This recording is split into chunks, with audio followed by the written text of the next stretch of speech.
Poa kabisa. Uko vizuri kaka? Mimi niko poa kabisa. Bwana, siku jana tulimshuhudia msemaji wa Young Africans, mwenyekiti wa Somali barani Afrika, Ali Shabani Kamwe akisema kwamba leo anakwenda kuanza na yale mambo 10 ambayo msabuni wa jezi klabu ya wekundu wa Msimbazi Simba David aliwaahidi wana Simba. Akasema ya kwamba pia anakwenda kuanza na basi. Aliahidi basi, lakini mpaka sasa bado hajapata feedback kutoka. Nimemsikia. Unajua kuna vitu vingine kama shughuli hujaalikwa, ina maana wewe Kama shughuli ni ya wana Simba. Sawa, sio ya kwake nusu. Kuna vitu vingi sana anatakiwa afuatilie. Si umeelewa? Vya kwake ameweza kuvifuatilia. Rais wake alishaahidi uwanja siku 100 baada ya kuingia kwenye nini? Kwenye majukumu ya kikazi ya urais. Uwanja upo pale? Upo? Mkataba wa jezi wa Yanga, wewe unafahamu? Mkataba wa jezi wa Yanga kuanzia hilo wanatengeneza GSM mpaka sasa tunamwona kaja tena nia. Wewe unafahamu? Wa Simba unafahamu au ufahamu? Wa Simba si uko wazi? Wa Simba si uko wazi? Kwa mwaka ni bilioni 6.8. Miaka 5 bilioni 38. Uko wazi. Na hadi alizoweka ziko wazi. Wewe mkataba wa Yanga ushawahi kusikia? Umewekwa wazi kwamba Yanga wanapata shilingi ngapi kwa mwaka? 1,300 jezi moja. Lakini iliyeko official si baada wataalamu wa kupembua mambo wamepembua ndo akakuta kwamba mkataba wao ni jezi moja ni 1,000 na ngapi? Na 300. Umeelewa? Kwa hiyo kuna vitu vingi kwao wanashindwa kufuatilia mambo yao, wanataka kufuatilia mambo ya Simba. Simba hatujawahi kufeli kwenye ahadi. Yaani hatujawahi kufeli kwenye mikataba. Sawa. Yeye ajiulize Embet waliingia na Simba miaka mingapi? Si 5. Katumikia mingapi? Si 3. 2 imeenda wapi? Ina maana kama hujatekeleza ahadi zetu. Umeelewa? Mkataba unafanya nini? Unakufa. Si umeelewa? Na hakuna mzabuni ambaye yuko tayari kuukosa mkataba wa Simba. Si umeelewa? Kwa sababu kwanza mkataba wanaopata kwa tabu. Wanashindanishwa wazabuni wengi. Ndio unakuja unabakia peke yako unaupata nini mkataba. Leo walikuwa wazabuni takribani 6. Vunja Bei mwenyewe alikuwepo, Sunderland mwenyewe alikuwepo, Jairut alikuwepo, kuna kampuni 2 za China zilikuwepo. Mpaka Jairut anapitishwa, maana yake Jairut watu wamelizika naye. Si umeelewa? Kutokana na zile nini? Condition of terms za mkataba wake anaotaka kuingia na Simba. Watu wakapita naye wakakubaliana naye. Kwanza pesa aliyoweka ni nyingi. Bilioni 6.8 ni pesa nyingi mno. Si umeelewa? Ahadi ya kuijengea timu uwanja. Ahadi ya kununulia timu basi. Ahadi ya kuivisha timu. Sawa, vifaa kuanzia chini. Vya on pitch na hata out of the pitch. Masandozi si na nini, mabegi ya kusafiria nini, kila kitu. Vyote tumeviona vimetekelezeka. Yaani tatizo ni muda. Unajua Watanzania hatupendi sana kwenda na muda. Sijui umeelewa? Time duration hapa ndio inakuwa ni tatizo. Sio umeelewa? Yeye aliweka ahadi, ni yeye mwenyewe kwa sababu anaipenda Simba, anaitaka Simba iwe timu tofauti na timu zingine. Haiwezekani timu kama Azam, timu ndogo kama Azam inatembelea basi la bilioni 2. Simba inatembelea basi la milioni 300. Jairut anakuambia hapana, hakiwezekani hicho kitu. Ndio maana akasema analeta chuma Isla ya bilioni 3.7 ili Simba iwe tofauti na timu zote East Africa and Central. Sasa alikamwe anaona kama si umeelewa? Na muda aliuweka. Umeelewa? Labda hajui miezi kwa Kiingereza. Labda shida ndio iko hivi. Lakini mimi ninachofahamu Novemba. Ndani ya Novemba. Ina maana chukua tarehe 1 Novemba mpaka 30. Basi linatakiwa liwe lishaingia hapo. Mwezi ni Novemba. Ila Jairut mwenyewe yeye baadaye ndo akasema kuna uwezekano tukaliwaisha mwezi wa 10. kuna uwezekano, sio kama itakuja mwezi wa 10. Umeelewa? Kuna uwezekano basi likawai ndani ya mwezi wa 10, basi litakuwa limefanya nini, limepatikana. Sasa hiyo ndani ya mwezi wa 10 hakusema ni tarehe ngapi, na tunajua mwezi wa 10 kulikuwa na program gani zinaendelea. Mwezi wa 10 kulikuwa na nini? Kulikuwa na uchaguzi. Ila mkataba ulikuwa unasema Novemba. Mkataba ni Novemba tarehe 30. Yaani ndani ya tarehe 30 basi liwe lishafanya nini? Limeshapatikana. Kwa hiyo mwezi ni Novemba. Sawa Sasa labda wenzetu lugha kidogo zimekuwa tatizo. Wamezoea labda mwezi wa kwanza, wa pili, wa tatu, ndio tunawaambia. Huu ni mwezi wa 11. Sawa. Kwa hiyo Novemba 30 haijafika. Na hata kama imefika wewe inakuhusu nini? Na wala Jairuti si tunamtaka asiliongelee hili swala, yeye awasikilize wana Simba wanafanya nini? Wanasemaje? Sisi wana Simba ndio tunaoelewa jambo letu linaendaje. Sio watu wa Yanga. Kwa sababu hata waandishi wanatumwa na watu wa Yanga kuja chokonoa. Hapa kuna mpango wa kutaka kuharibu swala la nini? La jezi. Sio, umeelewa Swala la jezi. Hili propaganda wametengeneza kutaka kutuharibia, kwa sababu washajua jezi yetu itawapita jezi yao, na ndio maana hata kutambulisha jezi yao imeshindikana.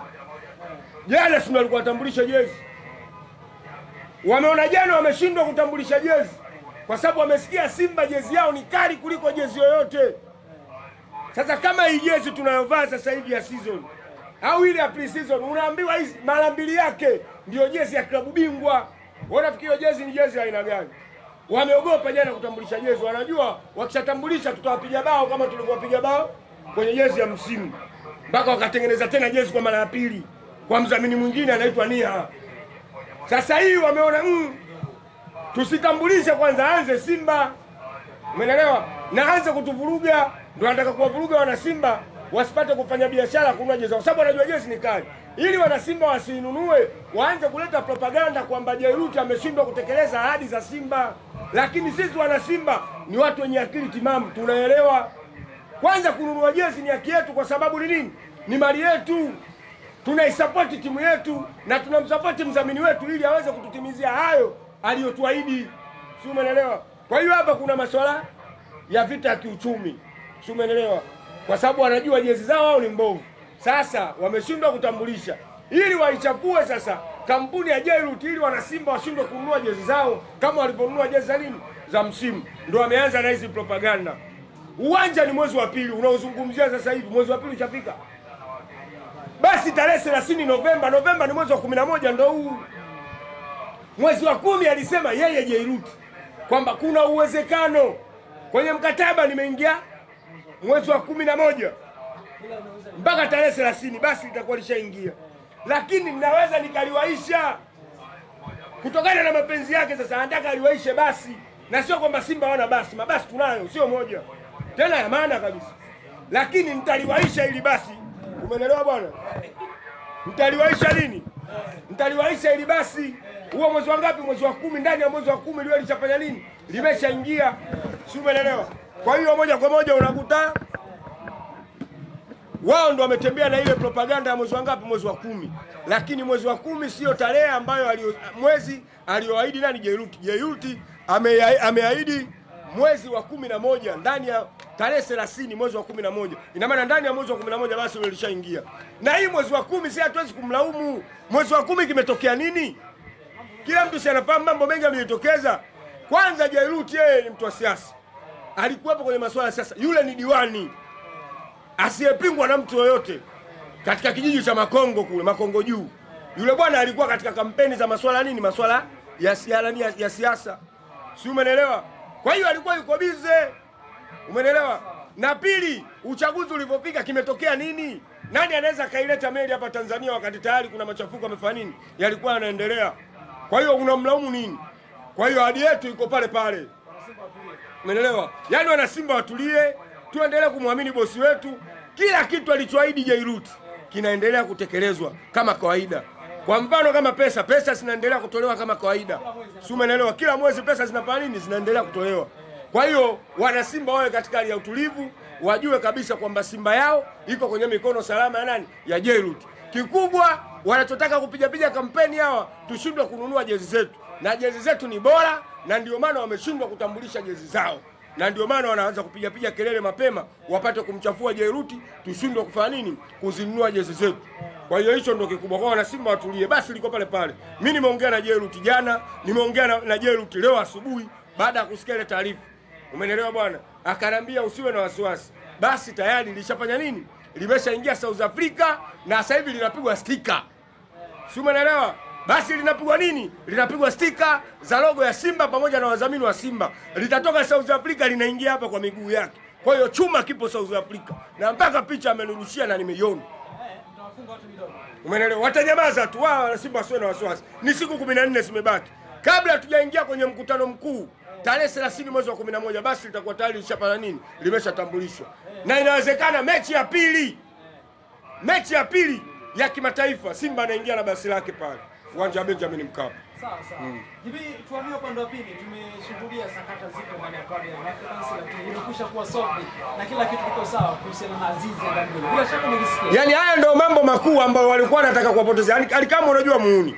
Baada ya kuona hili tatizo sawa limeshasambaa kwamba Azizi Ndambwile sawa na meneja wake wamepeleka kesi TFF, wanadai signing fee yao, ndio yeye kaja na hii propaganda atazungumzia mambo ahadi 10 alizoziweka Jairuti ili kuwapoteza wanayanga nini. Kulikuwa na mambo ya msingi sawa ya kuyazungumzia. Baada ya kuona ili swala sakata la Azizi Ndambwile limesambaa kwa kasi, ndio akazuka na hii nini, na hii propaganda ya kutaka kumchafua bosi wetu na kuanza kuangalia mambo ya Simba. Lakini kikubwa mimi ninachowaambia, Yanga wanatakiwa wawe makini sana na mikataba yao sawa na wachezaji wao, kwa sababu Yanga sasa hivi ni timu kubwa. Ukitaja timu 15 bora barani Afrika, Yanga yumo. Sasa shutuma kama hizi especially za hela ndogo kwa wachezaji wa ndani hao, afadhali ingekuwa milioni ngapi, lakini milioni 30 40 mchezaji wenyewe umemsajili kwa hela ndogo, alafu hela hiyo hutaki kumpa. Hii inakuwa ilete taswira. Umeelewa bwana? Kwa hiyo haya ndio mambo muhimu walikuwa wanataka wazungumzie, na ndio maana ile swala likaingizwa TFF. Sema baada ya kuingizwa TFF, Yanga walipopata taarifa kwamba Mwamba ameenda TFF, ndio ikabidi walimalize lile swala haraka. Walivyolimaliza tayari wakaja kuleta taarifa TFF, na ndio maana umeona leo kiongozi wa Yanga alikuja na viongozi wa Ndambwile, watu wake nao walikuja. Swala wameshafanya nini? Wameshalimaliza na washaweka hadharani kwamba ile swala limefanya nini? Limekwisha. Kulikuwa na mix connection, lakini ni uongo, ili swala lilikuwa ni kweli. Kwa Alikama anatakuwa azungumzie masuala ya Yanga yenye uhalisia, sio kuzungumzia vitu vya Simba ambavyo bado havina uelekeo wa nini wa uhalisia.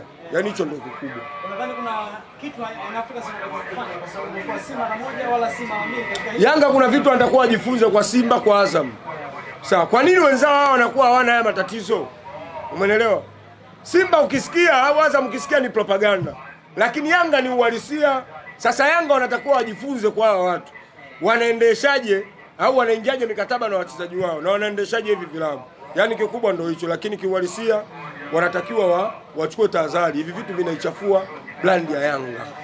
Pengine hili sakata la Jairuti pia likawa limeibua hisia nyingi kwenye mashabiki wa Simba. Unawaambia nini sasa mashabiki wa Simba? Mashabiki wa Simba wasiwe na wasiwasi, kwa sababu bosi jana amehojiwa, amejibu, na sisi tunaendelea kukazia kwamba Jairuti hana mbambamba.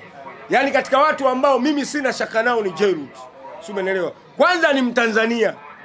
Umeelewa Ni Mtanzania ambaye mwenye kampuni ambayo haina ujanja. Kampuni ya Jairuti haina ujanja.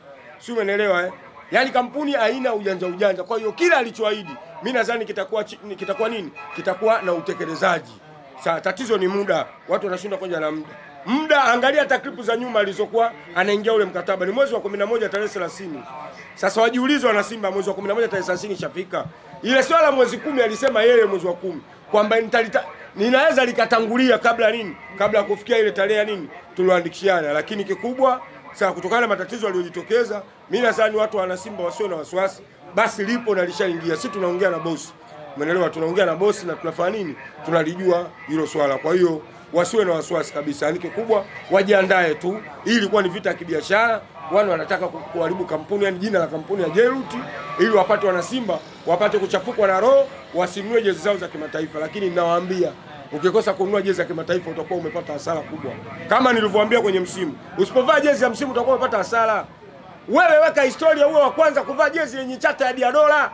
Na hii sasa ndio jezi bora na uhakika katika timu 16 zinazocheza 16 bora. Jezi ya Simba inawezekana ikashika nafasi ya pili au nafasi ya kwanza kwa ubora, kwa jinsi nilivyoiona. Jezi nimeiona. Jezi ni bora. Nawaambia kabisa jezi ni bora. Wewe mpaka unamwona mtani kaelisha katika kutambulisha jezi yake. Anajua akitambulisha itakuwa ni sawa sawa na uchafu. Na Simba tunawasubiri. Wakitambulisha na sisi ndo tunatambulisha. Tunaua biashara yao ya jezi. Sisi tunaua kwa vitendo, sio wao kwa propaganda. Sisi hatui biashara mtu kwa propaganda. Sawa, hivi tumalize na hili hapa. Kikosi kiko kwenye maandalizi kwenye mchezo wa kimataifa dhidi ya Petro Atletico tarehe 23 katika dimba la Mkapa.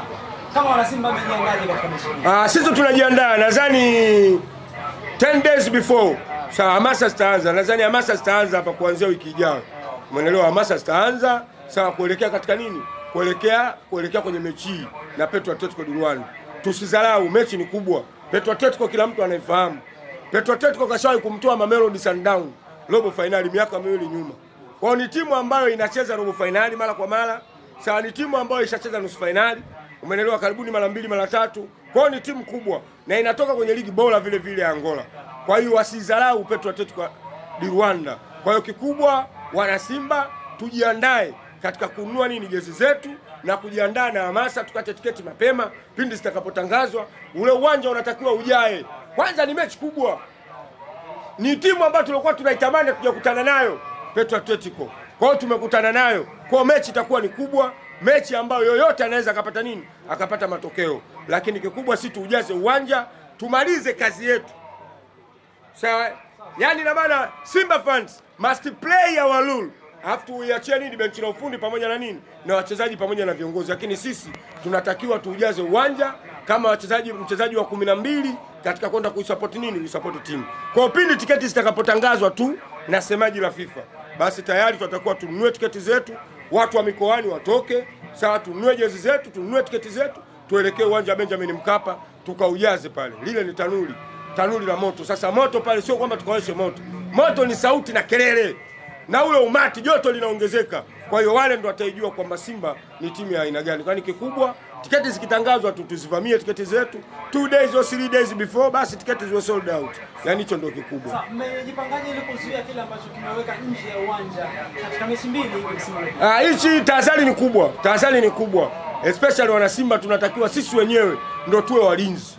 Umeelewa Sisi wenyewe ndio tuwe walinzi. Sawa, wa kuilinda wa kulinda amani ya amani ya timu yetu. Sawa, kwa sababu adhabu inayotukuta sisi. Na kama tunavyofahamu sasa hivi, sawa, hujuma ni nyingi. Sawa, mpira sasa hivi umegeuka kama uadui Tanzania. Kila mtu anataka kumharibia sifa mwenzie. Na anajua Simba tukiwa tumeujaza uwanja ule, huwa hatupotezaji mechi. Sasa ili tupotee, tunatakiwa tuwe makini. Sawa, ili tuweze kwenda kufanya kwenda kuujaza uwanja kuisupport timu yetu. Kwa hiyo kikubwa wana Simba tuchunguzane tunapoingia uwanjani. Atakaoleta fujo basi tumkamate na tumkabidhi kwenye mikono ya sheria. Tusomane wenyewe kwa wenyewe kwamba kweli huyu nilokaa naye hapa ni Simba. Na kama ni Simba, hivi vitendo wanavyotaka kuvifanya vinaendana sawa na hazi ya timu yetu. Sawa? Na vitu wanavyovitaka wanavyovitaka CAF. Kwa hiyo vitu vingi ambavyo CAF hawavitaki basi visije vikaingia uwanjani. Mabaruti yale manini tutakuwa tuzuiane wenyewe kwa wenyewe, tusachiane.